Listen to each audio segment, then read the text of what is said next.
Bear Mode, a podcast review of The Bear, is a Boink Studios production. And now, on with the show.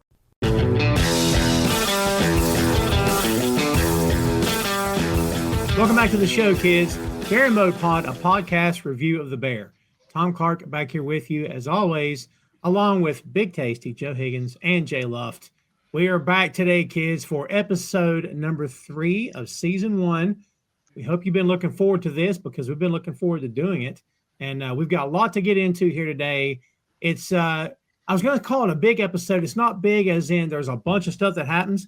But, man, there's stuff that happens that's planting the seeds for things that's going to happen later on down the road and kind of circle back to. But we'll get into that here a little bit today as we go along. Gentlemen, before we get started here, Jay, you're my default guy. I think I've made this clear. I'll promise to stop saying it at some point, maybe. But you're my default guy to throw it to. Are you calmed down yet? Are you still shaking from watching this? How's your nerves right now? I think I fucking hate everybody on this TV.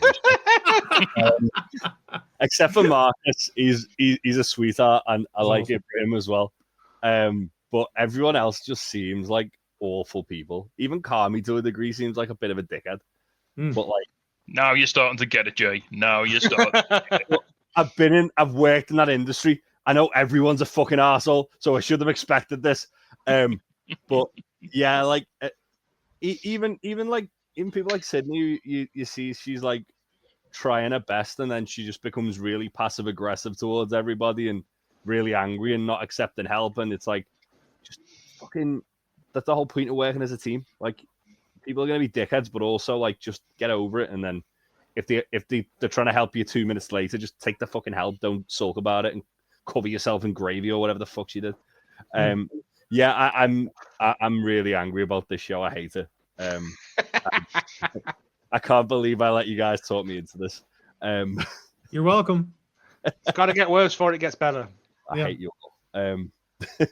But no, I think this is a really good episode and sort of setting the gears in motion for where they're trying to take the place, but obviously also kind of proving it's still a marathon, not a sprint, and don't try and like make overnight like sweeping changes like they are here. Yeah, it as they say, you got to pull the arrow back to go forward, right? Mm-hmm. Yeah, there's a lot of world building that has to be done with this show before we can really get into the meat of the characters and find out how people can change or if they can. Because, you know, as we did with the TED show, you know, there were question marks in the beginning of that show, guys, whether or not any of these characters could change. So I feel it. I have some deja vu doing that show with this one, and sort of remembering like when I first watched The Bear about how I don't know if this person has a chance, and then you sort of go along on their journey and see if whether or not they can change. Joe, what do you think about coming back into episode 3 here? What's your thoughts? I'd forgotten how awful everyone is. I can understand why Jay hates it because Sydney and Marcus are the only likable people, really, because everyone else is Ibrahim as well. And the 2 pot washers, but they don't really feature. But yeah, like everyone else is just a jerk. And I get it. It is, you know, you're coming in, you're doing all these big changes. It works the way it has been working, sort of. But yeah, I just, it's good to go back because I've full disclosure, I've finished season 4. And to go back now, it's very, we've come a long, long way.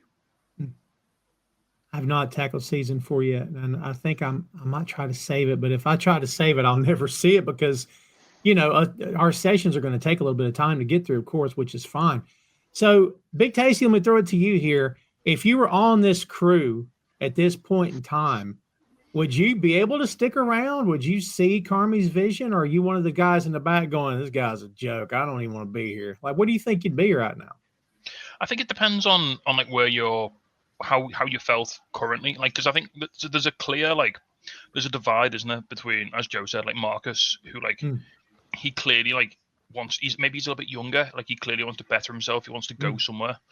But then you've got guys like, or people like Tina, specifically. I think that's the sort of in the kitchen anyway. She's like so not institutionalized, but she's so like set in her ways, and she's so like I've said this before. Like some of the people in the show in this job, they're in survival mode, where they think this is the only way that we can make this work is by doing it the way that we do it now, and trying to do something different is such a huge risk, and they don't want that chance of failure. And maybe they don't trust themselves to be able to do that. Like Marcus is the only person in that kitchen currently who thinks that he can push himself and thinks that he can do more. And he does it in this episode, like he's saying to Sydney, like, look, I can make a cake. And she's like, can you? And he's like, no, but I can learn. Yeah. But that all comes from Carmy saying, yeah, that bread's good. I put water in the bottom of the oven, it'll help it. And he's like, no one's ever given me anything before. And now he wants to sack the bread off and buy it in. And now you wouldn't want to just make cakes all day and mess about with plums. Yeah. Now he just wants to do pastry and shit. So, you know. That's it. As we find out, he gets it's one of those things, isn't it? Like, he's almost saying, like, look, I can add value here. I'm worth more. Yes. You don't need me to make bread because bread's bread. Like cake is money. Cake is value. Cake $5 for a slice. Six with ice cream. Six with ice cream. Yeah. Because they fixed the ice cream machine from last week. Good point. Yeah, it's amazing. Marcus becomes your favorite character. I kind of feel like, guys, we had to have one domino to fall by episode 3, or who in the world would come back to watch this? If everybody on the show was awful, like, I'd be like, yeah, I don't think I'm going to watch this, but at least Marcus is a redeeming kind of character here. You know? I feel like he did, though, in episode 1. Like, there was that really nice moment at the end of episode 1, and then he seems fully on board, and then this episode, it feels Marcus and Sweeps are both kind of, like, completely bought into it because Tina's fuming about it. Yeah. You look like you're in a cult. Yeah, they both look really happy with the aprons on. But yeah, like it's you can see things are starting to shift, but there's that much friction with like some of the older people who like older guard there. I think Tina like takes it. Tina's is out of fear, and Richie's is just because he's an arsehole. I don't think Tina's is out of fear. I think Tina's just fucking digging her heels in because she's old and stubborn. From what I can see. Maybe it's what you read into it. Yeah, I just think we've always done it this way. Why are we changing it? But also, like I suppose, like in the last episode, she was like sort of saying, "Oh, she's going to come in and start like putting her own ideas in about Sydney," and then it was like, well, as soon as she's actually been put in a position to like have a little bit of like agency about that, and you can tell she doesn't want to be in that position. She even says, "Look, you are all going to resent me for this, and that's fine. But this is what I need you to do." And Tina just straight up like ignores it, and everyone else kind of just goes, "Yeah, all right, cool, I'll follow that." Mm-hmm. Tina just straight up ignores it, and the irony is Sydney doesn't even want to do this. She's like, she tells Carmy, "This is a bad idea." Mm-hmm. Yeah. And then Carmy's like, "Well, I don't have to do it, so you go and do it." Yeah, it's like we said, kids. There's a lot to get to, and at any given time, if you're watching this along with us in real time, you may be wondering, why am I watching this show? Hang in there. I don't want to give anything away. It's hard, but we can't give anything away in front of Jay anyhow. So we're trying to be nice. But, everybody hang in there. It's also genuinely funny. It is. That's the reason that I kept watching it, because I was like, these people are horrible, but there are moments of just genuine hilarity in there. It's true. Well, kids, let's get to it. Let's do the thing today that you all came here to see. This is season 1, episode 3, as we said before. The title of this episode is Brigade. Original air date, as we said in the last episode, June 23rd, 2022. That's when all 8 episodes dropped on Hulu. This one, however, this time is directed by Joanna Kalo with the story by the series creator Christopher Storer. And as we said, 8 episodes in season 1. For the episode 1 rundown, season 2 rundown. Let's try it again. Episode 2 rundown. They can't all be winners, kids. Let's take a peek back about what happened in the last episode. Carmy scrambled to get the kitchen ready for a surprise health inspection while grappling with grief and the weight of running the beef. Sydney presented a detailed plan to streamline operations, but her ideas clashed with the kitchen's old habits. Richie remained confrontational, and tensions escalated as everyone struggled under pressure. Uncle Jimmy Cicero arrived and told Carmy about the $300,000 debt his late brother Michael has left behind. Outside the kitchen, Sidney and Richie ran errands and shared a tense but revealing moment about Michael's death. And later, Carmy discovered he was the one who had left cigarettes on the stove. His mistake, not Richie's. That was a big-time episode. Soundtrack was huge. We called out all the songs. This one has very few songs in it, but that's kind of how the show goes. Kind of ebbs and flows with the soundtrack. Usually always a great soundtrack. The first scene in this one, kids, is the Al-Anon meeting, and also Carmy walking on the beach. We can hear Mike in his head saying, "Let it rip, buddy." And then he decides to go to the meeting. Mona is the character that's speaking. This is actually Molly Ringwald. Yeah. What a great cameo. Right? Took me so long, and I was like, I know your face. Yeah. I was literally like, I know you. Did you guys get into the John Hughes movies when you were growing up? Or, Everyone does, don't they? A little bit before my time, but I have seen them like in my adulthood. Only ever saw Breakfast Club. Never saw 16 Candles. Never saw Pretty in Pink or any of those ones. 16 Candles is fantastic. Yeah, Breakfast Club's an all-timer. Like, it is, for sure. There is no Shermer in Illinois. Those are some great movies, man. We've done a few of John Hughes flicks on Tom Clark's Kithcen podcast. Shameless plug. My apologies. Let's get back to it. So Molly Ringwald is here, as we said. She's talking about living with her alcoholic husband and how the foundations have to change, and also about how hard it is. She's angered herself for playing a part in his abuse, but she realized the best thing was to keep her side of the street clean because she couldn't fix everything. That will come back. This message resonates as Carmy looks haunted and then cuts back to the original beef, and it's chaos again. Guys, it's quiet. Molly's the only one talking, and then chaos because it's the bear, right? Mm-hmm. I mean, the dichotomy between both those scenes is insane. That kind of sets the tone, doesn't it, for this entire series, I think. It's the peaks and troughs of it. It's the quiet moments of reflection, and then just the insanity of that restaurant. I suppose in a way as well, that's kind of like a metaphor for obviously he's in an AA meeting, and then he's going like you're obviously in like the sort of safeness and the calmness of that, and people kind of like minded and supporting, and then you literally leave and you have to fend for yourself, and it's just anarchy, and that's kind of like a really good like sort of like metaphor of the tonal shift of that. Where he's gone to that, and then he's instantly left. It's like Richie's screaming at him about like stuff, and it's just like, yeah, here we go. But it's but at the same time, like going to a meeting like that's supposed to be like quite difficult, and it's meant to be quite a big step, and it's meant to be like quite this like sort of really serious undertaking.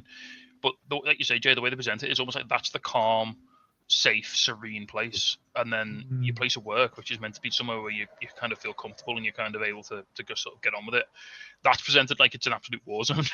Yeah. So it's almost like the opposite of what you'd expect. Like you think, it'd be easy. Going to work's easy, but going to like deal with all these problems with around addiction, family that's the really hard part.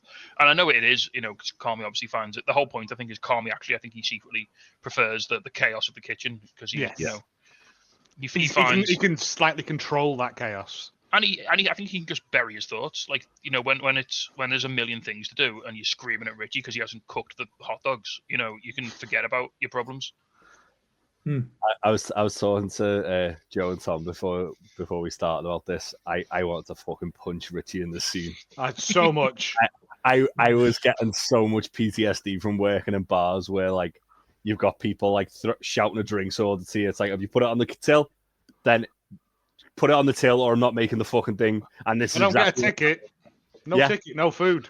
That's exactly what's happening here. And I was just like, I'm completely on Sydney's side with this one. Yeah. And again, Richie's running that old school style. Like, he knows all the regulars. He's talking to them. Oh, he knows, yeah. He's like trying to. He's swinging his dick around a bit, isn't he? He's trying to be like. I feel like Richie's like got the potential to be really good front of house, but like he just needs to stop being a knob. Oh boy! I think there is another bit in season 1 of a longer sort of service, and Richie is just a knob. Like, even to people in the queue, like he's just abusive to everyone. Yeah. And I guess it's one of those things like why you would go there. He shouted at them and fired when he fires a gun at them. Yeah. They're different. They were ball breaker nerds though. Yeah. But I think with Richie, when it's service time, it's almost that little bit of theatre, that little bit of bravado. Like you say, it's almost like you almost go there because like the crazy guy's gonna he might yell at me. He's gonna rip the piss out of you, you know. Yeah. He's like the soup Nazi of Seinfeld. I thought the actors in line did a great job. The nameless characters in line, they all looked so uncomfortable. Like, oh my god. And I'm like, I'm right there with you, pal. You know, one of them was called Blossom, and he's like, oh, they're usual. Like, so it's people who come in there, you know, every day, every other day, or whatever, and have been coming there for years. And I guess they're like, I'm used to the chaos, but this is new, uncomfortable chaos. Yeah. Yeah. And like they've probably seen Richie be a dick to them, but what they haven't seen is him and Carmy having a screaming match at each other. Right. Yeah.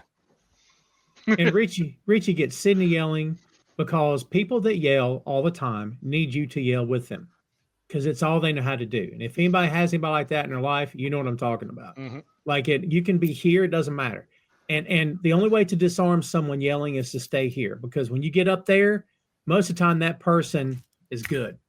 They can relax now because they got you up to their level or down, you could argue.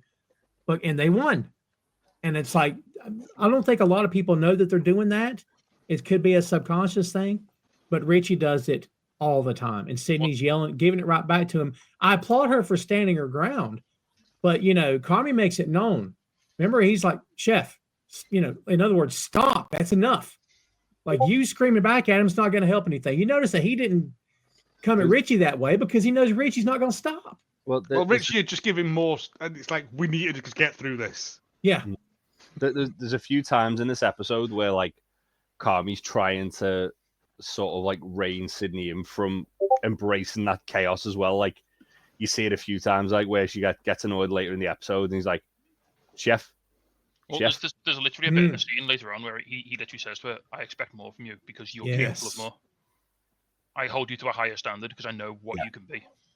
Yeah. Yeah.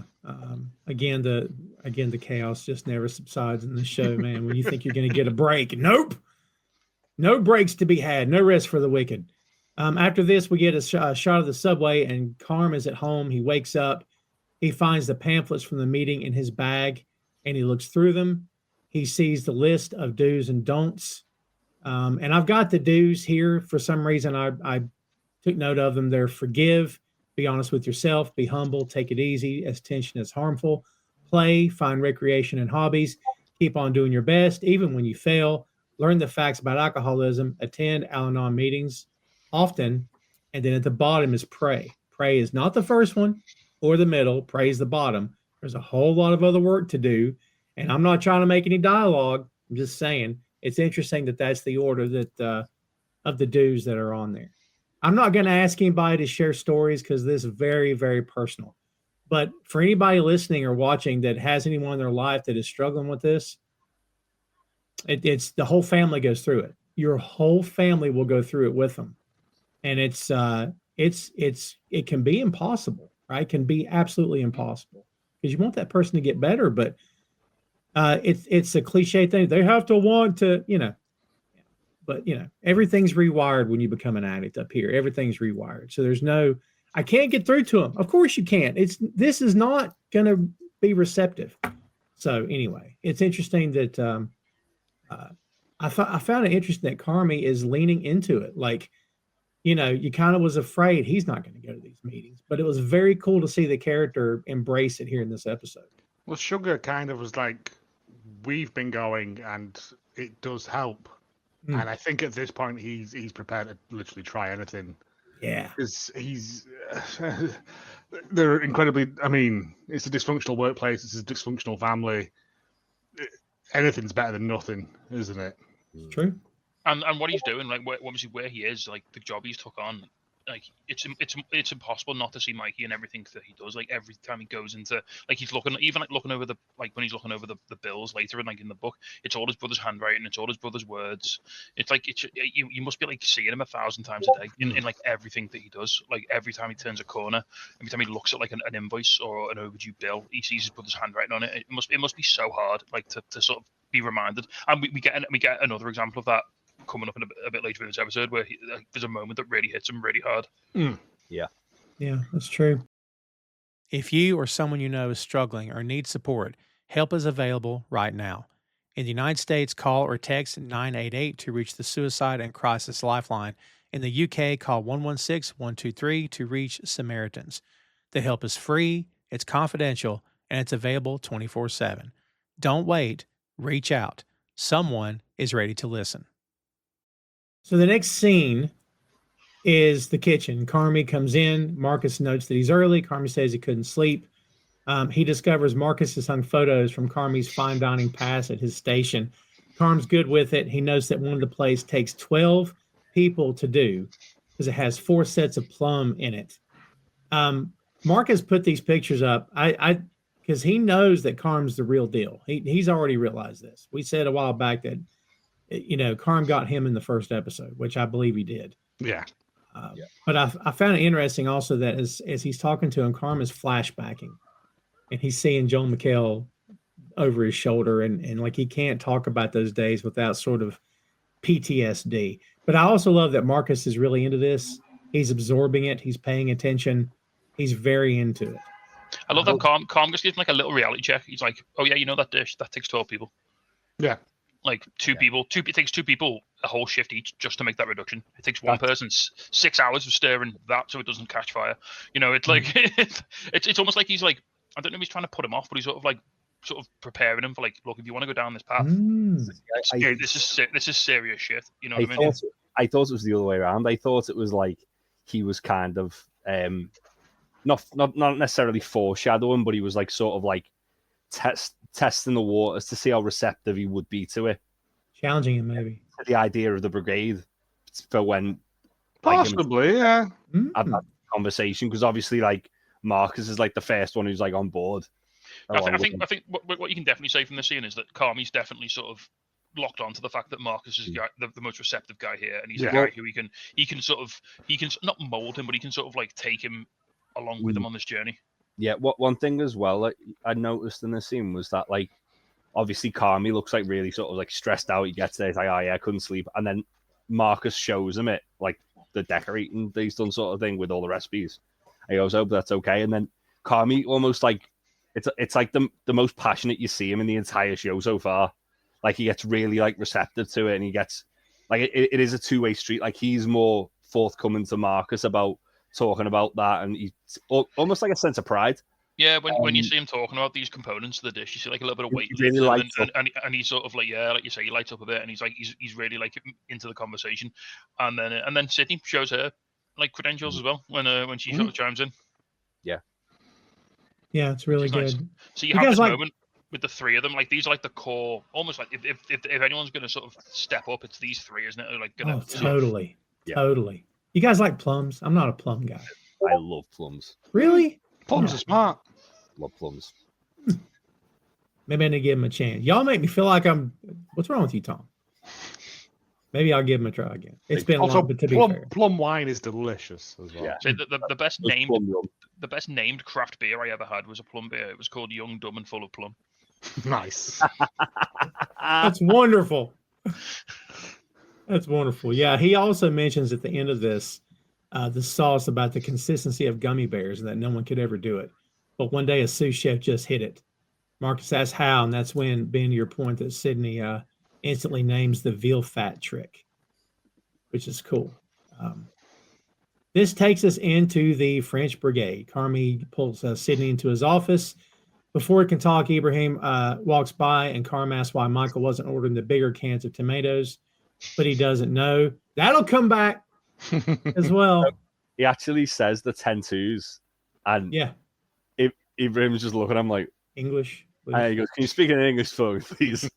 And he explains it, and it's like, well, actually, like that makes more sense because obviously in bulk. But then he's just like, I had no idea what your brother was doing half the time. God rest his soul. Yeah. I love that he put that in there too. Yeah. Again, it goes back to like everyone at this restaurant is just head down in the trenches, doing plowing their field, plowing their furrow, just doing their role.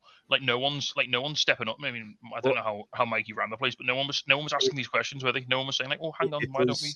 It does really paint a picture that like while Mikey was alive and in charge of the restaurant, that like it was very much on survival instinct, and everyone was operating on survival instincts. And then Carmy's come in, and he's like this big shot chef who's been in New York, and he's brought in Sydney, who's like clearly got like the same sort of like level of ideals because she knows who he is. And they're all sort of like, it's almost like that survival instinct why they're all being such dickheads about it. I mean, why was Mikey ordering the smaller cans? Like, maybe he couldn't afford the bigger ones. Yeah. Maybe they cost $50 more a case, so it was cheaper to order. Even though they cost more per weight, it was cheaper to order the smaller ones. I think Carmy said it was cheaper. It'll work out cheaper by weight. But if you're ordering 20 cans and they're twice the size, they're going to be like half again the price. Are you aware of the Terry Pratchett, Sam Vimes boot theory? Yes. About how it costs more to be poor. Yes. So there's a character in the Discord book, Sam Vimes. He's the chief of police, and he basically he gets paid something like $4 a month, and to buy a really cheap pair of shoes costs $2, and they'll last you like a month or two. However, if you've got like $20, you can buy a pair of shoes that'll last you forever. But because he's never got $20, he can never buy the expensive shoes, so he ends up spending more on the cheaper shoes that wear out quicker. And so I think it's a case of that. I think when you're in a business and you get down to the bottom of the barrel, you can't afford to buy the bulk that always saves you the money. So I think that's kind of a sign of the sort of terminal state that the business might have been in, I think.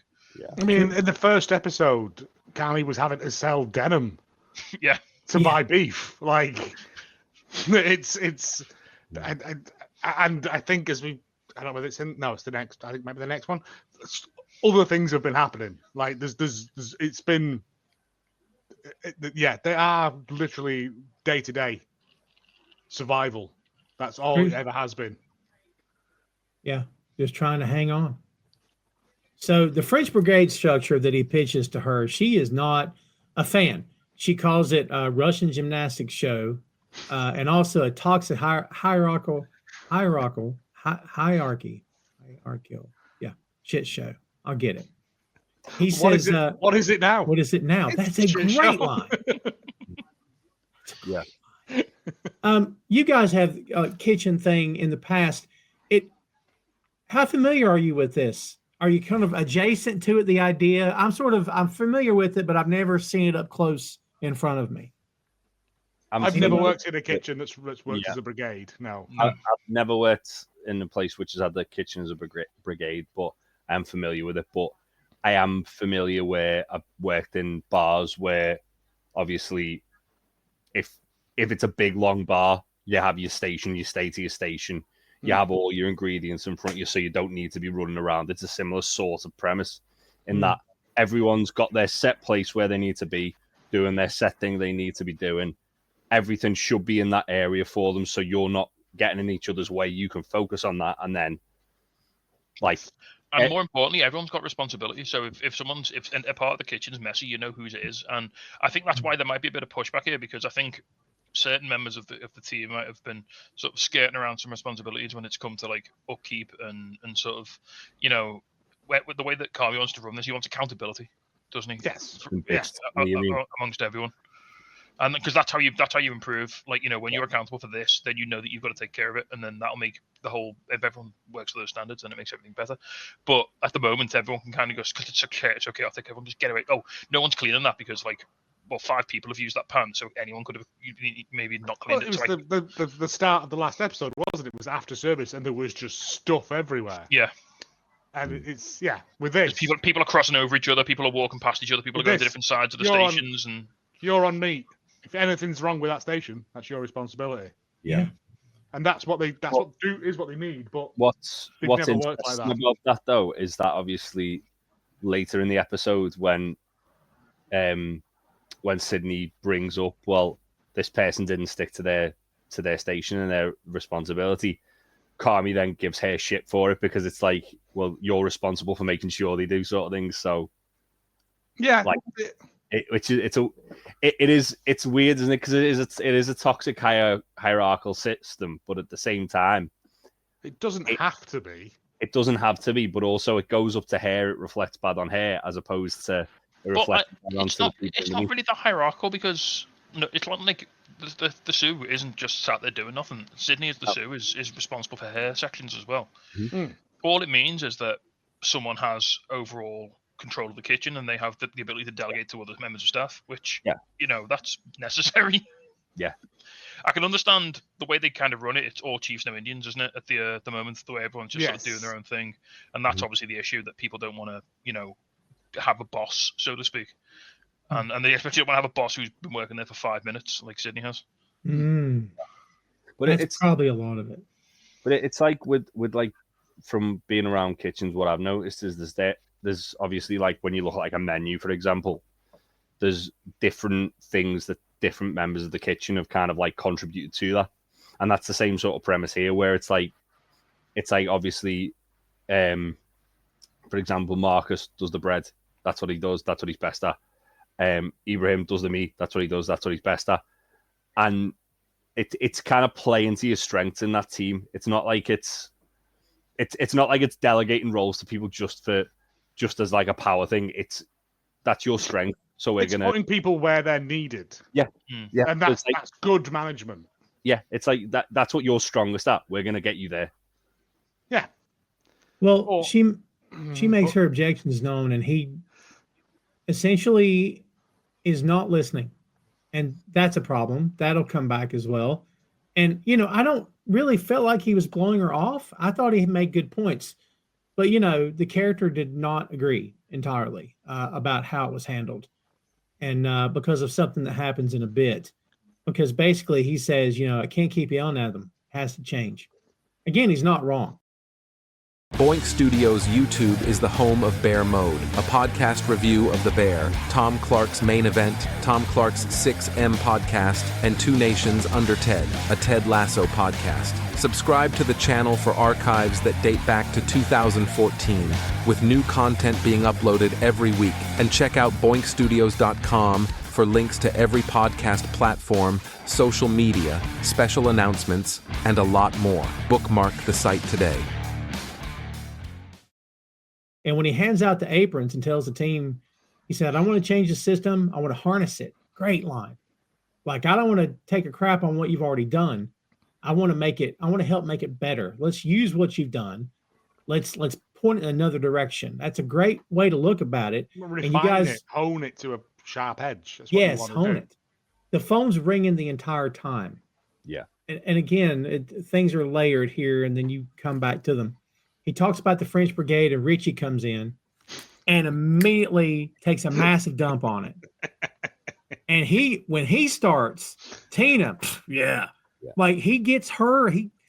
She's like he's the instigator, and she's like the kid on the playground when two bullies they're bullies facing the kid. She's like, did you hear what he said about you? That's her. Like, she can't wait to see the fight. Like. And Jay, I get what you mean when you said earlier. I think you were messaging us saying, "I hate both of them." Like, yeah, hate Richie, hate Tina. So I'm a noted Richie supporter for most of this, but like what he does in this scene is so damaging. Yes.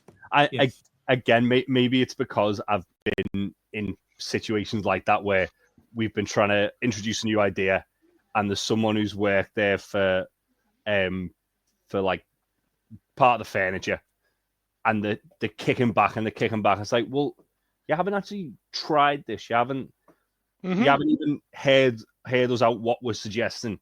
You just instantly like, nah, not gonna do that. And that just cuts it off at the legs, like instantly. Yeah, like Richie's in such a position here. Like, he's the guy who's been in the trenches with them. He's got all this like respect built up. He's got all the, he's got the hearts and minds, and he can really push this. And if he says, oh yeah, let's give it a go, everyone will be on board.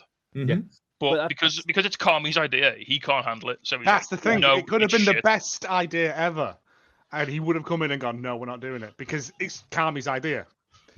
it could have been we're all going to space, and he would have still no, we're not. Like it's just to. I mean, if that just, happened, he might turn into a rock monster. So I'm saying, well, but it's couldn't just have so that. he can. It's just so he can swing his lead around. That's Yeah. all it is. yeah. And when he says brigade, Abraham says, "I was in brigade once." Carmy says, "How'd it go?" Many people died. that's right there. That's the line of the episode right there. Line of the episode, for sure. Great line. But even then, as soon as when mate, this isn't war. It's not the same thing. Don't worry about it. But even then, like when Sydney's going around like the group, like again, like obviously Richie's gone in, he's done the damage. Tina's just already dismissive of it. Everyone else, like Carmy gives out the aprons, and everyone's like, "Oh yeah," and Richie never stays to see the grenade go off. No, he just goes in, drops the bomb, and then leaves. You know what I mean? Look, like so he gives out the aprons, and Carmy like kind of explains, look, it's so we can all feel like we're all part of the same team. Yeah, and even Manny and Angel get one. Yeah, I love Manny and Angel. Manny and Angel, absolutely rock, man. I love them. Yeah, they're just there all the time. It's great. And never say a word. Never. And Tina's just like, well, I prefer my apron. It's like, oh, fucking hell, here we go. Fine. Yeah. Yours has got like a kiss the chef or something on it. Yeah. Like, it's not. And then Richie comes in and just goes, nah, I'm not wearing that. And then just fucks off. And then just beats a dickhead like Richie always is. And then, like, but you can see when Sydney's going around, like, Tina does a thing where she's like, no, I don't speak English. She's like, you've literally just spoken English. Whatever. This is what you're doing. Yeah. And I'm not arguing with you because I've got stuff to do. But the whole time, like, you see Sydney's nervous. You can see she's not really on board with the idea, which, again, probably hurts it a little bit as well. But also, like, she's, like, saying... She falls between two posts here. So, on the one hand, she's trying to be authoritative and be like, look, this is what's going to happen. But at the same time, she doesn't really have the conviction. So, she's trying to, like, get on their level as well and be like, yeah, I know this is going to be... Like, she undermines it herself, like, just through her own, like, lack of belief in it. And she makes the key mistake of saying, if this goes wrong, I get it in the neck quite early on.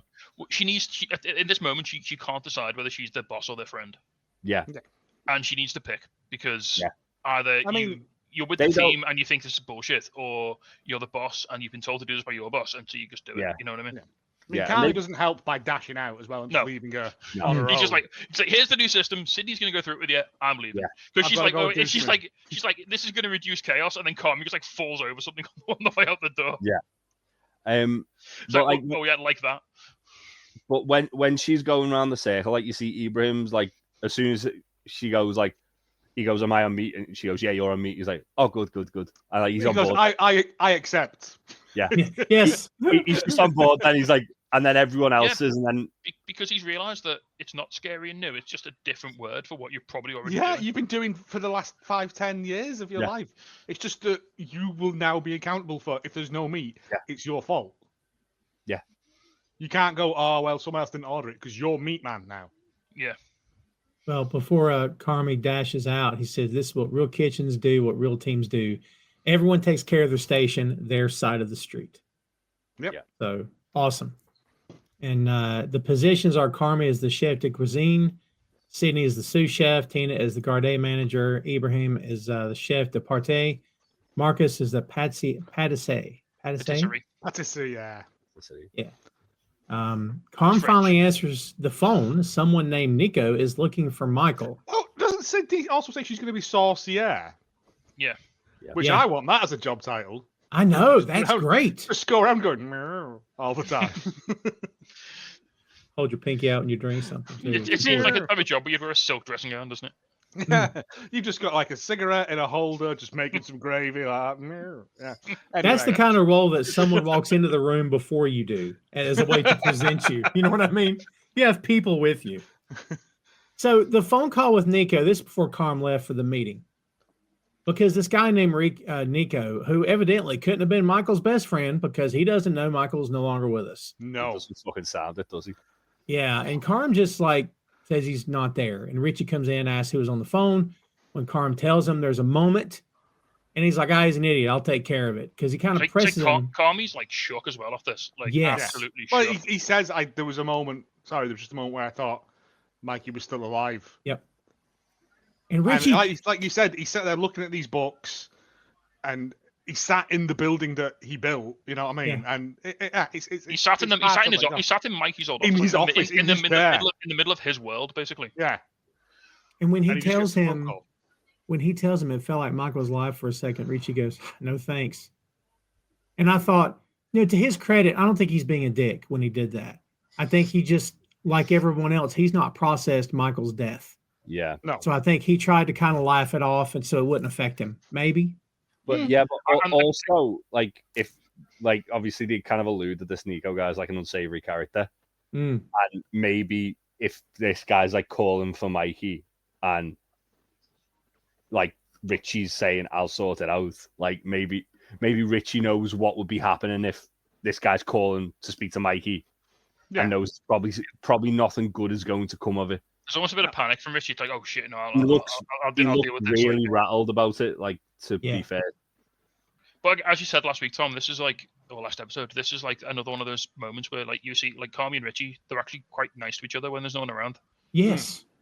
Like, because they've got this shared trauma of Mikey dying, and they both like when Carmen tells Richie what happened, like Richie's like really quite stripped back, and he's like, all right, I think he says like, I'll hit him or something like that, doesn't he? Yeah, something along those lines. Yeah. And he's like, yeah, which means I'll call him. Yeah, but he's like, I'll take care of this. Like, don't you worry. Like, I'll deal with this. I'll take this away. It's clearly something. All right, there's probably not on the level, isn't it? Yeah, there's probably not every motive. Like, he doesn't want Carmy finding out about some shit. But at the same time, he sort of steps in on this and is like, all right, look, you don't worry about this. You don't have to worry about this. Like, I'll sort this out. Yeah, but again, it kind of like goes back to the point we were making in the last episode that a lot of the stuff that Richie's doing is performative.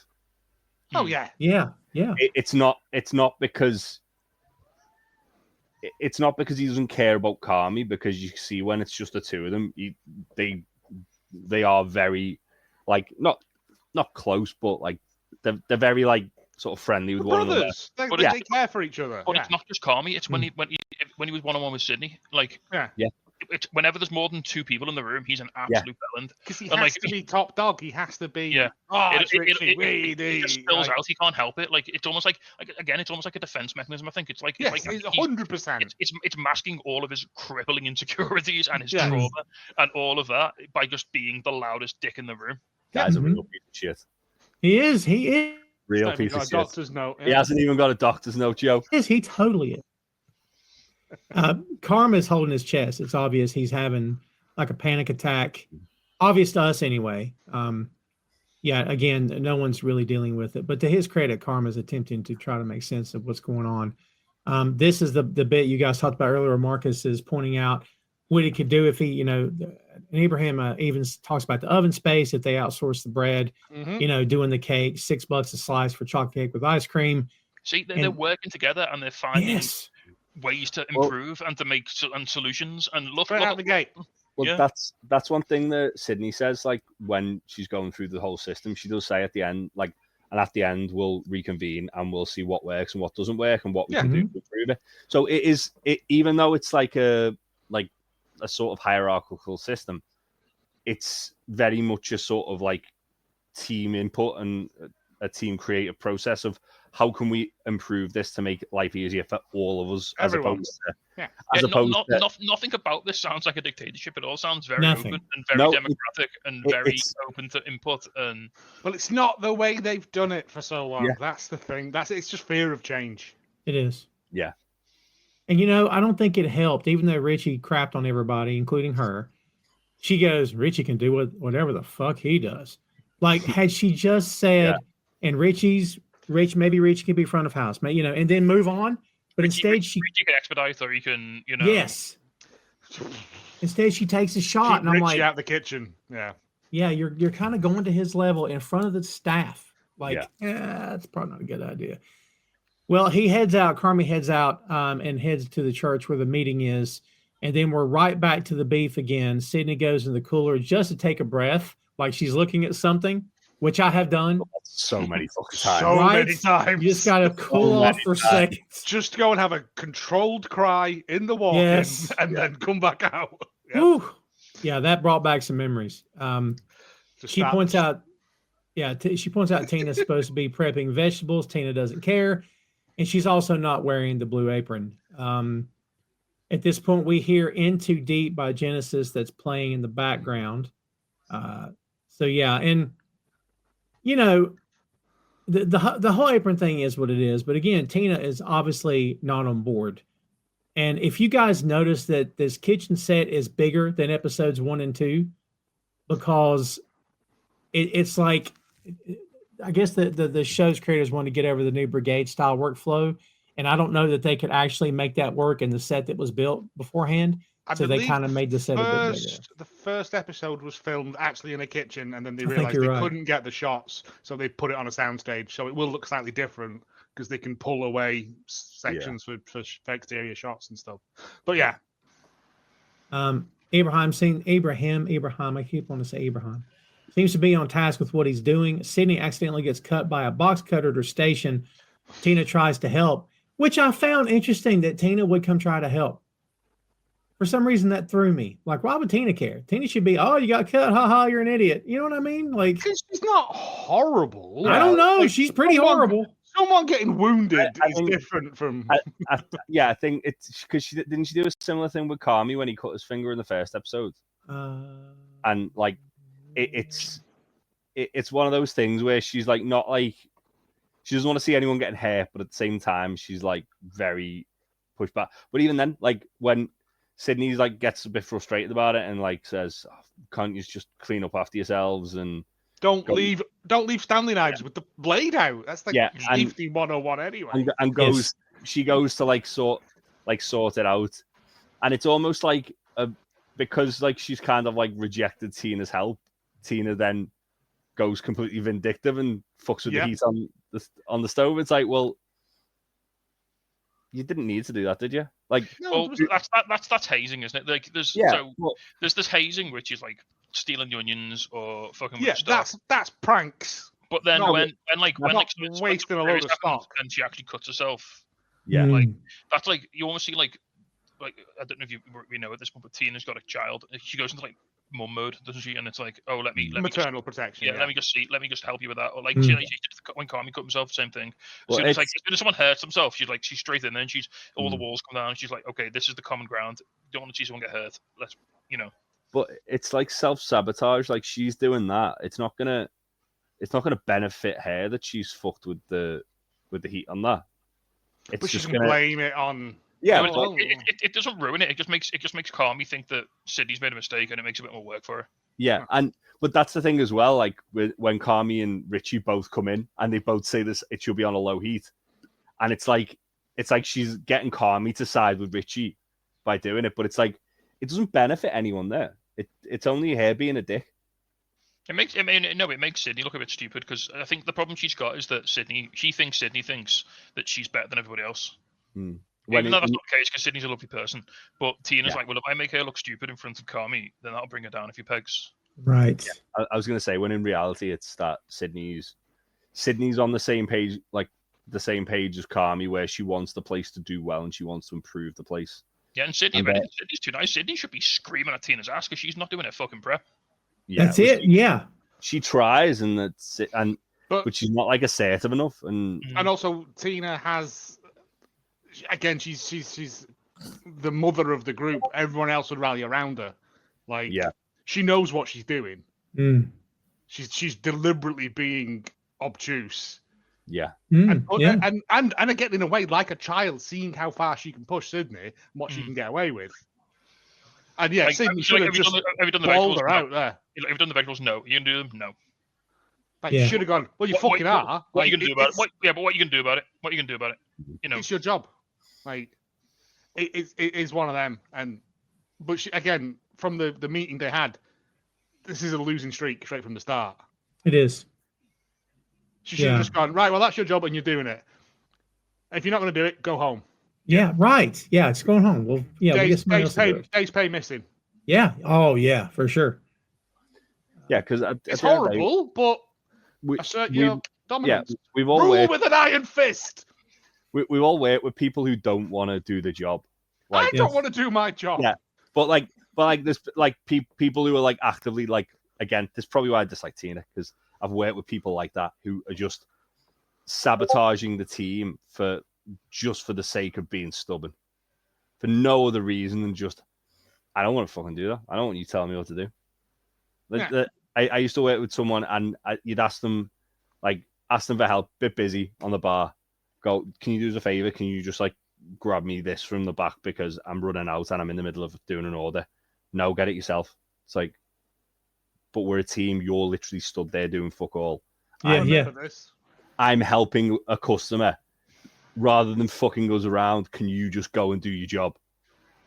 And it's like that. It's not technically my job. Yeah. Oh, I know. We've all worked with people like that. And it's one of the most frustrating things because it's like you're just making everyone's day worse. Yeah, absolutely. Yeah, and in the midst of all the kitchen stuff back and forth, Richie's outside talking to someone. We assume it's Nico because that dude looks pretty shady, but we never really come back to it. He does call him Nico. That's right, he does. You can go here a little bit. I think he's seen if he wants to go bowling later, cousin. He That's the funniest thing I'll ever say. Oh, that's a deep cut. I was going to say it's very deep. That's outstanding. Well done, Joe. So Carmen's not happy about the stock boiling over, and that's when everything happens, of course. And Marcus ends up taking the onions, and because she walks into Carmen's office, and he's like, he had an idea about outsourcing the bread, and she's like, "Yeah, we're already on it." Like she'd already had, because Marcus had mentioned it earlier. But communication. Yes. Yeah. But that also though feels like, to a degree anyway, that obviously Carmy sees more in Marcus than just guy who makes the bread. Yeah. Like it's like he's like, oh yeah, this guy can actually like learn to offer so much more to this place than he wants to learn. And he wants to. He's shown again. How much printer ink has he used up printing out them pictures of cakes? Well, that's the thing as well. Like he's put that up as inspiration, and Carmy's seen that and kind of gone, okay, this guy like really wants to learn. He's interested, and that's half the battle. Yeah, and now that's now Carmy like wanting to actually invest time into helping him out, and not waste his time making bread. Yeah, for sure. And Marcus is the one that hid the onions, but they honestly did not do it to get at her. They were just trying to be cute. He brings it over and he's just like, yeah, it was just a bit of fun. They made me do it. It's just a bit of fun. She tells Carmy, and it's like, yeah, you just paying your dues. Yeah, he's just like, it's just a prank. It's just like they did to me. It's just the paddling of the big swollen ass. Yeah, Marcus is like a big fucking golden retriever though, as well, isn't he? Yeah, you couldn't hate. But Sydney's like, just fuck off. Yeah, just like, I don't want none of this. Yeah, well, the thing is, I think he doesn't realize. Like he thought, oh, it's just a bit of joke amongst friends. I don't think he realizes she's obviously like really having the worst day ever, stressed to their core, and him playing a little prank is just like the straw that broke the camel's back. Yeah. Well, when she goes in the cooler to get the veal stock off the top shelf, he offers to help, and of course she's like, you stick to your shit, and I'll stick to mine. And so, you know what I'm thinking? Who took this gigantic container of veal stock and put it up there? Like, the first time I've gone, that's a manual handling like violation. Nightmare. Yeah, that's the first time in this I've gone. Don't even have a kickstool to fucking stand on. What are we doing here, guys? Yeah. Health and safety would have a field day there. Like, it's also on a box of something, which you don't do as well. No wonder they got a fucking C. Yes. No wonder. Cigarettes on there. You tell him, Jay. Yeah, for real. But yeah, and she's climbing up the shelving unit, and again, no. Yeah. And I know it's to show that she's angry and frustrated and everything, but it wouldn't have been stored up there. No way. Well, she says to unless they've done it again as another fun prank. She says to Marcus as well, like, would you ask Carmy if you needed help? No, Carmy's taller. No, I think she meant it like I'm a girl. Is that why you're offering to help me? Yeah. Well, earlier in the episode as well, like you can tell he's just genuinely trying to be like, it is probably like a health and safety manual handling thing of him going. But she spent this whole episode being like attacked for like what she's trying to do, and like she's been pushed back on like the entire episode, and obviously she's in this very defensive mode where she's like, no, look, I may be a woman, but I can do all of this. I can do this. This is fine. I'm just as capable of you as you. And obviously, as Joe said, being a strong, independent woman doesn't make you 6 inches taller, does it? Sadly. No. I also think Marcus is genuinely trying to Yeah, Yeah, and Marcus apologise for the onions. And Marcus is a tall motherfucker. Like, if he wants to get the Oh, thing he's off the just. top I'm shelf, sorry about the let onions. him, I'll help you get the let gravy him get down. the thing off the top shelf. But that's the thing. At the start of the episode, she's getting stuff down, and he's like, "Oh, that's a little bit high. Do you want me to give you a hand?" And she's like, "No, I'm good." And it's like a running thing where he's just trying to be helpful. He can see it's because he doesn't want them to fucking fall on it. It's not because she's a woman. It's because he's like, well, that's really high up. You're clearly not being and you've got a safe glove about on one hand, but you haven't got any grip on that hand. Yeah, because it's full of blood. It's a big squishy mess that now. Like, she's clearly not being safe about it. No, but also it shouldn't be stored in those locations as well. From a manual handling perspective, this is a nightmare. The fact that she's having to reach up for all that stuff is not that walk-in good. is not even full either. There's plenty of space. No, There's loads of space in that walk-in. The amount of risk assessments I've done where that would have fucking been a fail instantly. You're like, move that now. Don't put it on a fucking box. Don't put it on the highest shelf. What? I want to know what was in that box because heavy stuff cross contamination there. Yeah.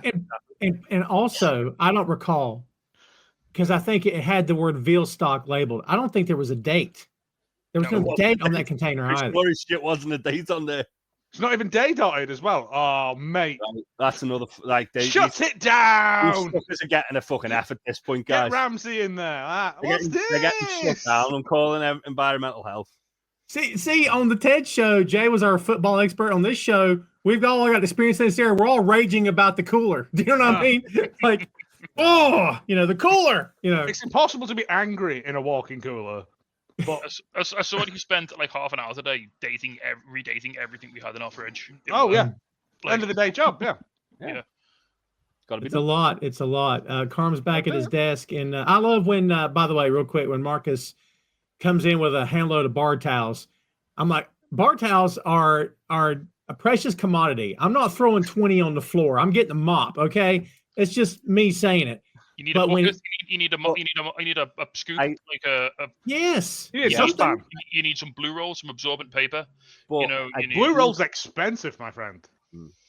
I do think this is kind of by design by Marcus because she's like on her hands and knees, just kind of like panicking, and he gets down and he's like just kind of like just so you can have a quiet word with it without like broadcasting it to everyone. He just says, just keep going. Just keep going. We're good. Just keep going. And I love that when he comes in, like, there's no judgment. There's no like, oh, I could have helped you with that. Oh, I told you, or anything like that. No, he is a sweetheart. He is just trying to be supportive, trying to be helpful, trying to be a good member of the team. He's the only fucker there who's doing that.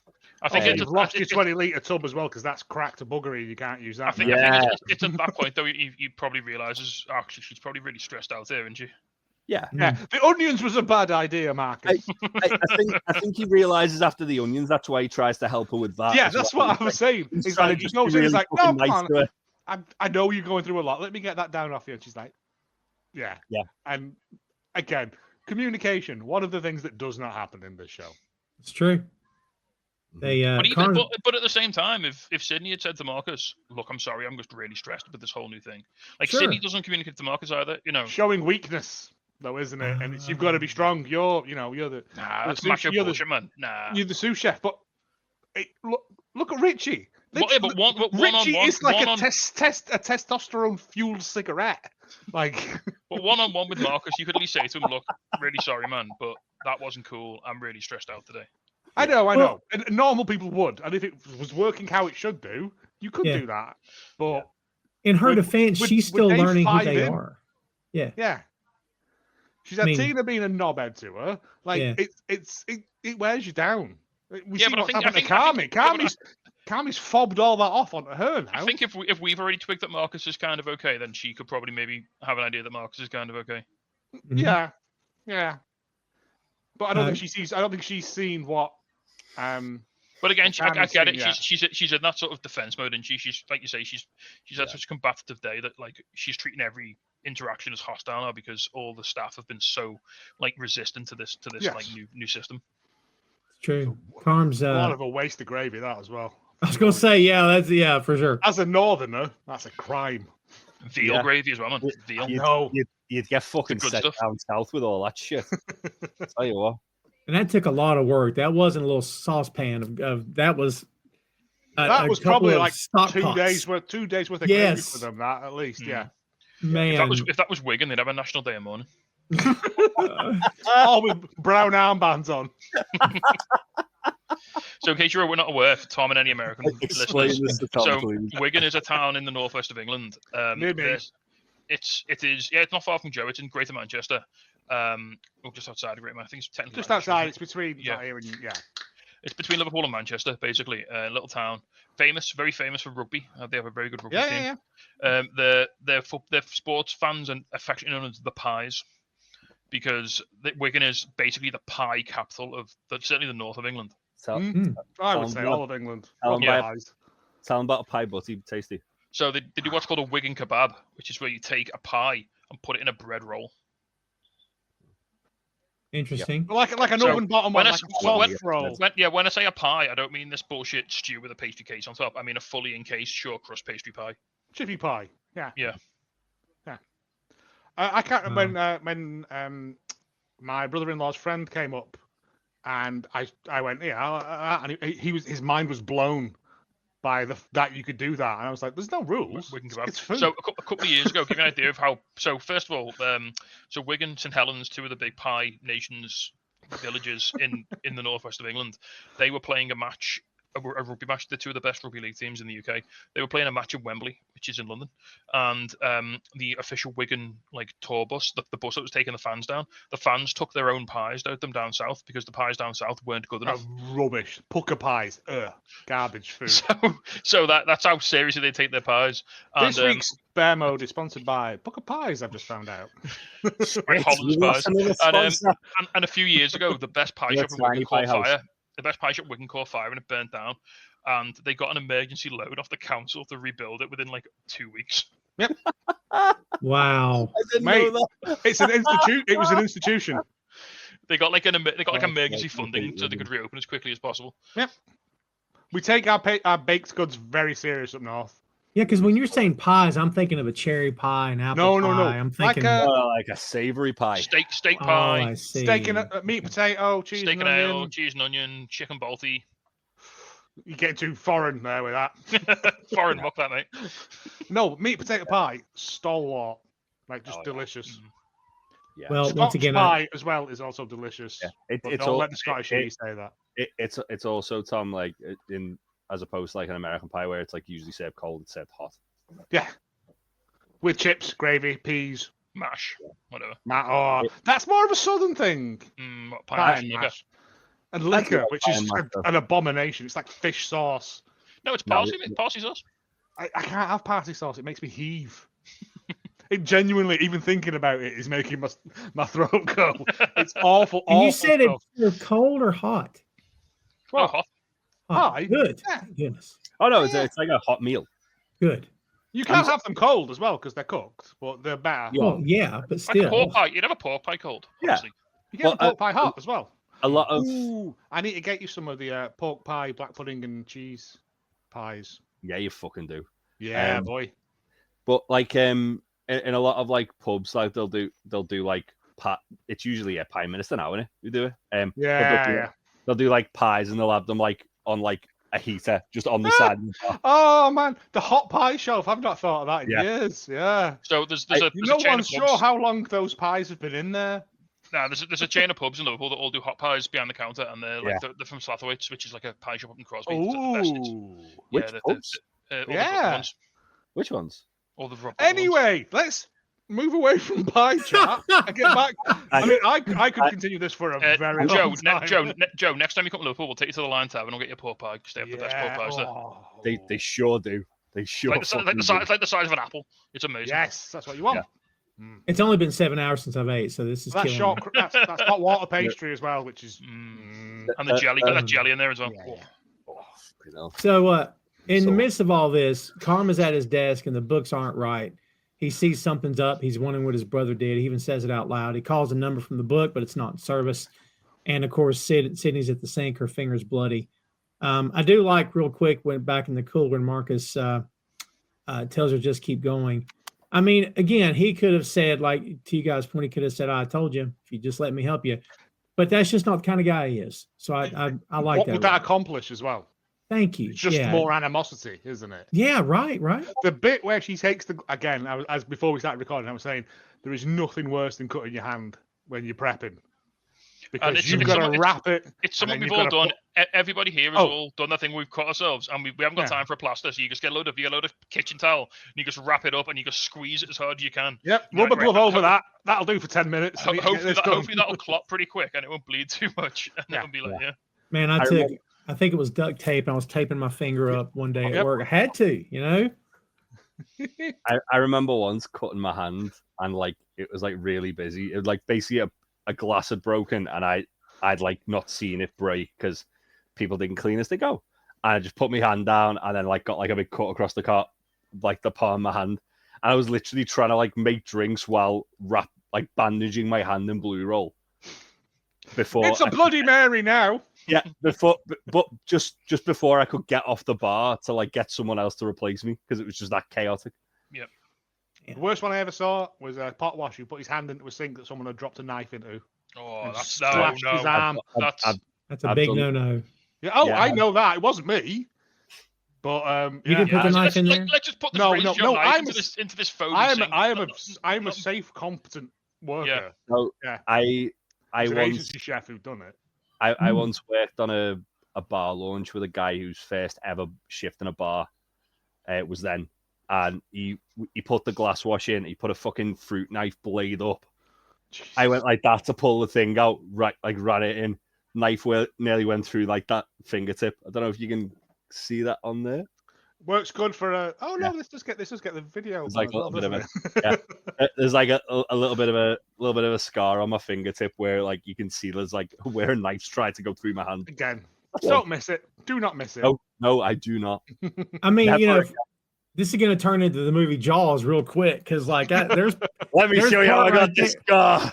Oh man, I'm on the saw one day cutting bone-in pork, and you're supposed to have when it gets down to a certain size, you're supposed to have a guard up, keeps your hands out of the way. I'm like, I got it. I didn't got it. I'm a professional. I didn't got it. So it grabbed the bone of the pork and jerked my hand into it, and this right here, the flap just flapped off. I have a thing about like meat slices ever since watching Children of the Corn. Stop. Between this and parsley sauce, no. I got very lucky I didn't lose a finger. I worked with meat cutters who were flat out missing a finger. Flat out missing. I got very lucky. Never told me Iommi back. No, Joe, for me, it's, in the or wrestler. Or Django Reinhardt, right? In the wrestler when he flips out and he punches the meat grinder and it's like the meat slicer. Stop it. Yeah. Oh, that goes right through me, that. Certain things I just can't watch. Meat slicers, people having things done with their eyes, and parsley sauces. And weirdly, parsley sauce. That's a short list of stuff used to make gets us you. eat fish pie as kids, right? And it was horrible. And she used to drown it in packet parsley sauce. And it's just... That's a short list of stuff that gets you. I'm Cindy, fairly strong stomachs, but... Yeah. I don't have a cast iron stomach by any means at all. Just not with fish pie. Fish pie I'm fine with.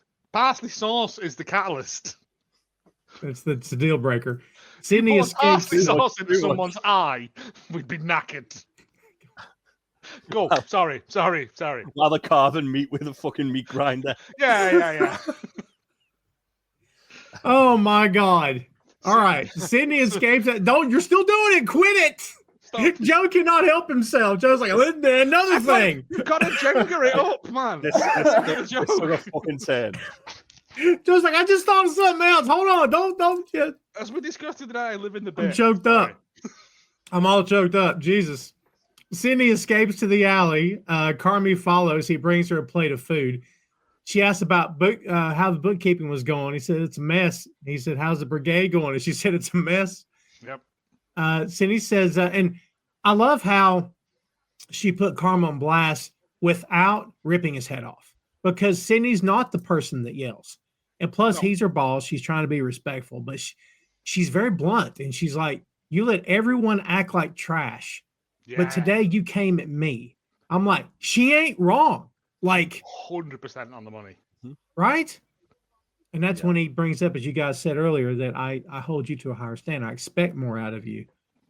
But I don't know. Like, I've had that said to me. I'm sure we all have. I expect, at the same time, you can't. How come we have 5 other people that can do what they want, come and go as they please? but I'm the one getting held up here. That is not cool. It's the fact that she's a chef and they are line cooks at best. Like, has skills they do not have. They will never possess. But also, like the other side of that coin is that she's like brand new there, whereas these are all experienced. She's probably got more, like, not more experience, but like she's probably more refined in what she's doing. But these guys are more experienced in how that place is run, how to kind of get the best out of it, and it's kind of like trying to meld the two. You shouldn't hold her to a higher standard because she's better trained. Because at the end of the day, like, it's a fucking sandwich shop, and you've got a Michelin star chef. Well, I don't know if he's a Michelin star, but you've got like a fine trained chef who's worked in like a Michelin two of star the best restaurants in the world. Yeah.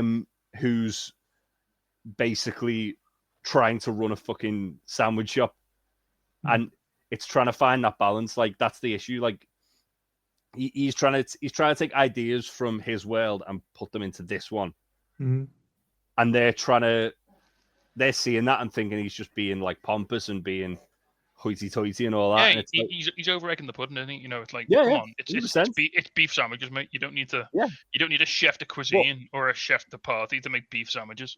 Well, you know. But also, it could run so much better if you did. It's one of those things where if you slightly improve the quality of it to the point where people get talking, then it instantly improves the business. Yeah. I mean, that lunchtime queue was busy, man. Yeah. It's like something you know all about, Joe. It's like one star kebab. Oh, God, don't get me started on one star kebab. Joe's had a one star kebab as well. Me and Joe, yeah, when we went and got that kebab in Manchester. When you met dog shit. When you met my mum and dad. Whoa, now. It was so expensive, and I was hungry afterwards. It was nice though. It was fine. So, sorry, Tom, to clue you and the listeners in. One Star Kebab there's a place in Manchester it's in like a food hall. I don't know if it's there anymore. Yeah, I think it might be gone now. But it was a kebab shop, but it was run by a Michelin star chef. Oh. So it was just really fancy, like very well put together, very premium ingredients, very well made doner kebab, basically. If it was like good kebab size, though, it would have been better. I'm with you there, Joe. Ted, like, it felt like they'd taken something. It was like that kebab that Roy Kent was eating in Ted Lasso that upset us. Yeah. It was too small. It was too flat.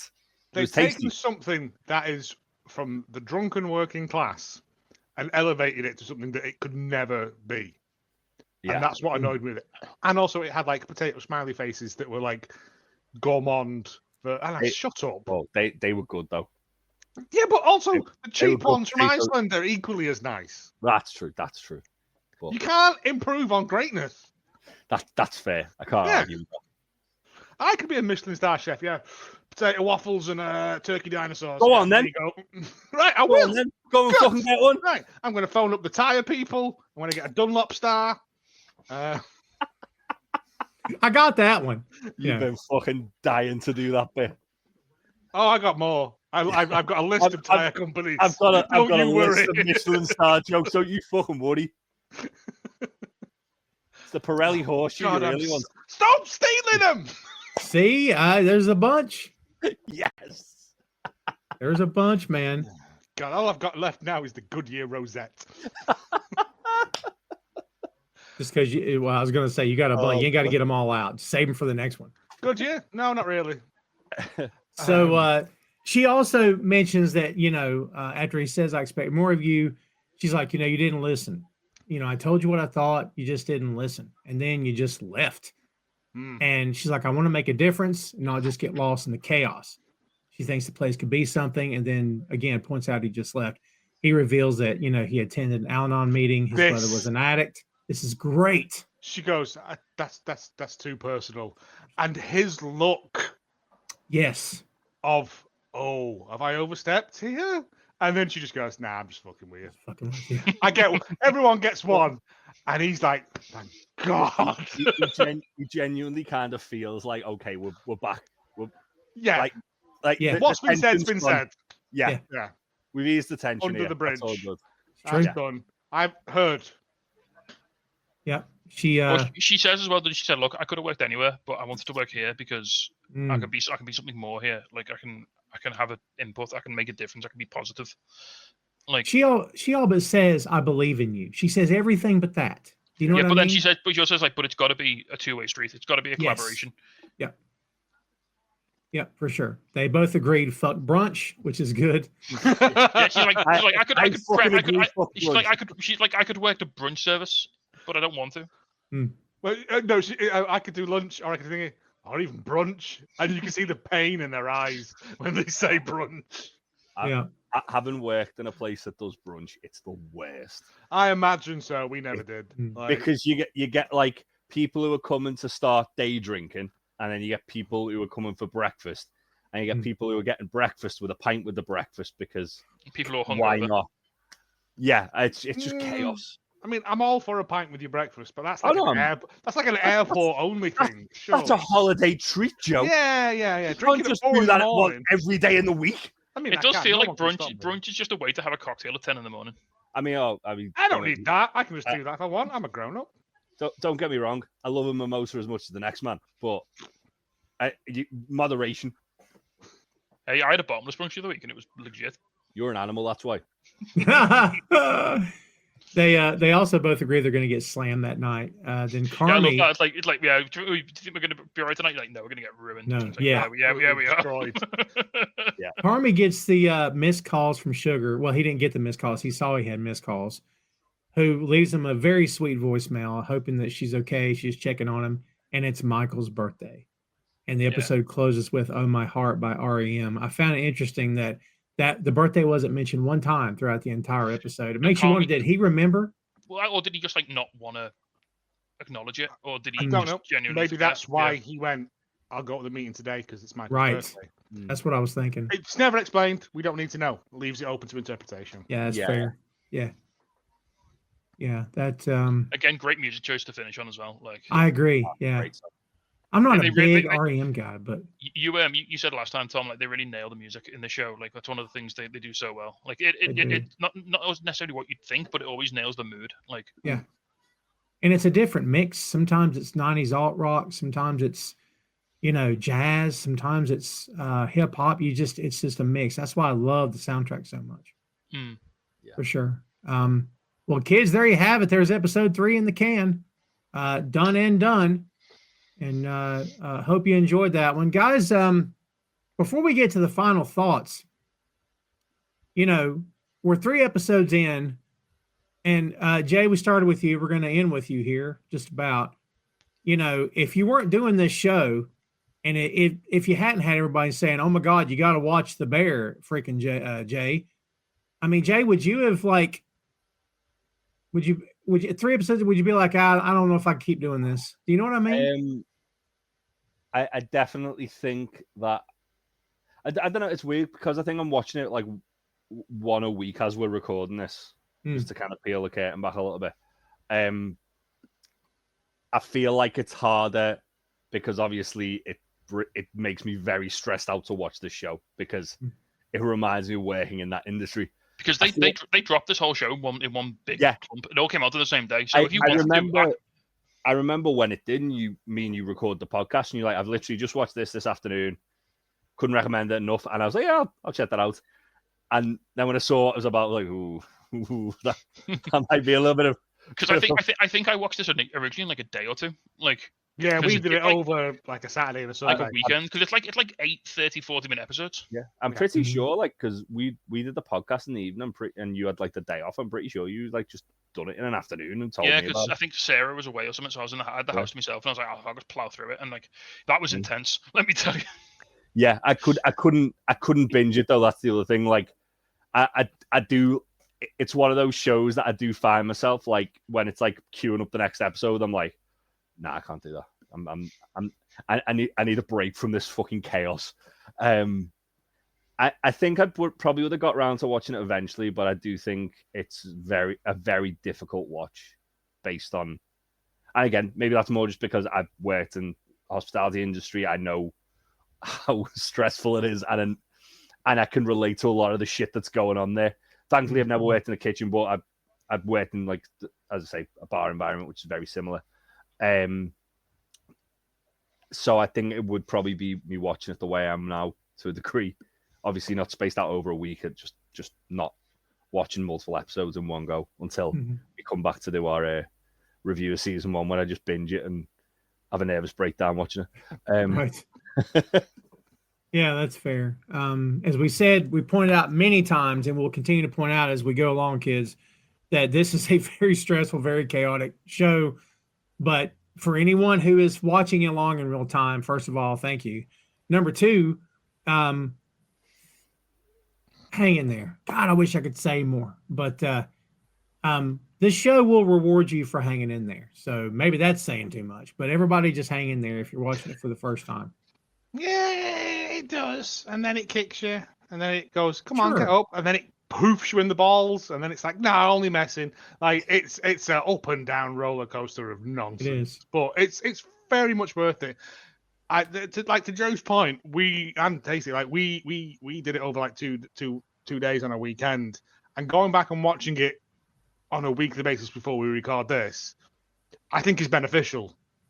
Because you pick up more on stuff and you get back to thinking about what's happened and stuff. I've had my wife, because we finished season 4, my wife asking me questions about it. And I'm like, you watched the same program I did. Like, what? Do you think I've got some secret insight? But I think, right, but I think, especially this show, when you watch it all at once, when you binge it, it has a tendency to go sort of all blur together a bit. Yeah.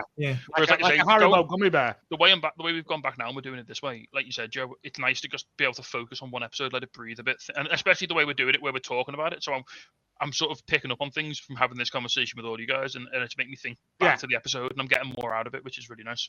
Which is the Ted Lasso way. Yeah, it is. Well done. Well, that's going to do it here for us today, kids. Before we get gone, for real this time, guys, let's go around the horn with final thoughts. Big Tasty, what you got? This episode, 1 out of 10, no fuck. Can't recommend. Yeah. No fact. No, this episode was it's a really good episode. I really liked that there's no sort of external crisis in this episode. It's just them being their own worst enemies to each other, basically. So you get to see like little. They come back to this in this throughout the series, but you get to see just a little. And for me, this is always the most fascinating when you just see how the restaurant runs normally, when there's nothing breaking or there's no inspection or there's no like looming disaster. It's just like. Just watch these people just fail to communicate to each other and have a big fight, you know. Yeah, no external crisis, just all internal crisis as always. Several internal crises, yes. All internal crisis, yeah. Joe, what you got? Yeah, it's one of them. As I said before, like going back from finishing it last weekend to this now and seeing where these characters started is eye-opening because I'd forgotten that they were such awful, awful people. I mean, they're still awful people, but it's nice. And I'm very much enjoying this because I said I went through them all in a weekend and never went back to them. And having this time to sort of analyze and decompress them all is lovely. But yeah, Tina is awful. Horrible. Jay, I know that you not a big fan of her or Richie right now, but you're willing to hang in there and give it a chance. So I appreciate it. Team Richie for life, mate. I hate all of them except for Marcus. Richie fired a gun at nerds. Come on, who hasn't thought about this? Yeah, I mean, Richie, I do have a love-hate with, but like every time he seems to redeem himself, he does something that really fucks me off, and it's just like, no, fuck you, done with your shit. Yeah, I think this was an interesting episode because, as Ben said, it's like there's no external crisis, but it's just what it is like. It should be business as usual, but they're putting their own barricades in their way, and it's very like chaotic when it shouldn't be. And again, it is just like everyone's that set in a way and that like that sort of not wanting change or not wanting to embrace change that. It's making it all their lives harder, but most of them are too like pig-headed to realize that. Yeah, what I can tell. Yeah, that's fair. I've just seen what the next episode is, and Jay's gonna lose his shit. Am I gonna have a nervous breakdown? I think this next episode is maybe my favorite. You know, it is. I think from what I remember of it, it is one of the. Oh, no. It's just. I think you'll enjoy it. It's less stressful. Yeah. I don't believe you. You'll never know until you watch. You're a lying man. Trying to look ahead. Yeah, I don't have a lot of memories of this one, honestly. It's the one with the ecto cooler. Well, yeah. Oh, yeah. do you like ecto coolers? Yeah. Big fan of ecto coolers. There's been some time since I watched the first season, so which is good because like I like going back with a fresh set of eyes. So yeah, that's all good. Well, kids, believe it or not, the next episode is the halfway part of the season. You believe that? We are rolling right along, everybody, and we appreciate you coming on the ride with us. As you see on the ticker at the bottom of the screen, you can find us on the social media, on the Facebook, on the Blue Sky, on the Instagram, and the Threads. And, of course, subscribe on all the major podcast platforms. We appreciate it very much. And, of course, you can find all of the content on boingstudios.com, as well as links to these fine gentlemen's socials and also to their respective shows. And please follow, like, and subscribe on the YouTube. Just go to Boing Studios on YouTube, and you'll find all the content there as well. And, again, we appreciate it very much. Be sure to keep spreading the word. Thanks to everybody for subscribing and downloading and following the show, and stay tuned for episode 4, which is coming very soon. And we hope you're looking forward to that because we're looking forward to doing it. The so halfway mark of season 1. Halfway, right? Crazy. Again, we're rolling right along. That's going to do it for us this time, kids. Stay tuned for a lot more. For Big Tasty, for Joe, and for Jay, I'm Tom. We'll see you next time, kids.